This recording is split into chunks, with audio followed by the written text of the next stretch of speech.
రైస్‌లోకి side డిష్‌గా omelette వేసుకుంటాం గానీ, కూరలోనే ఆమ్లెట్ ఉంటే ఎలా ఉంటుంది చెప్పండి? ఏంటి ఆమ్లెట్ అంటుంది, రైస్ అంటుంది, సైడ్ డిష్ అంటుంది ఏం అర్థం కావట్లేదు కదా!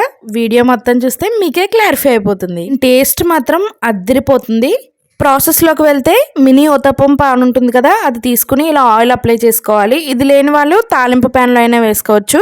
ఒక్కొక్క కోడిగుడ్డుని ఒక్కొక్క దాంట్లో వేసుకోవాలి. ఇదైతే ఎట్ ఏ టైమ్ అయిపోతుంది కాబట్టి నేను ఇది తీసుకున్నాను. లేదా తాలింపు ప్యాన్‌లో అయితే మీకు ఎన్ని కావాలంటే అన్నీ వేసుకోవచ్చు.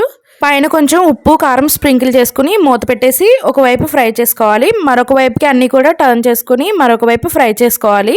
ఈ ఫ్రై అయిన వాటిని ఒక ప్లేట్లోకి తీసుకుని పక్కన పెట్టేసుకుని స్టవ్ మీద కడాయిని పెట్టుకుని 3 టేబుల్ స్పూన్ల నూనె వేసుకుని 1 స్పూన్ షాజీరా, దాల్చిన చెక్క, 1 స్పూన్ అల్లం వెల్లుల్లి పేస్ట్ వేసి పచ్చివాసన పోయేంత వరకు వేయించుకోవాలి.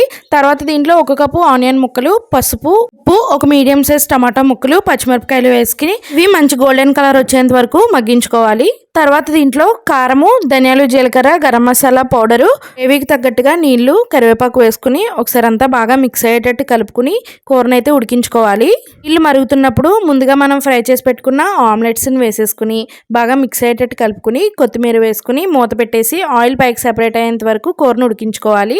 10 నిమిషాల తర్వాత అయితే మూత తీసి చూసుకుంటే ఆయిల్ పైకి సెపరేట్ అయ్యి కర్రీ అనేది దగ్గర పడుతుంది. వేడి అన్నంలో ఈ కర్రీ ఒకటి వేసుకుని తింటే చాలండి. రోజు కంటే కూడా ఒక 4 ముద్దలు ఎక్కువే తింటాము. అంత బాగుంటుంది టేస్ట్. మరి తప్పకుండా ఒకసారి ట్రై చేయండి. వీడియో నచ్చితే ఒక లైక్ వేసి నా ఛానల్ని సబ్స్క్రైబ్ చేసుకోండి.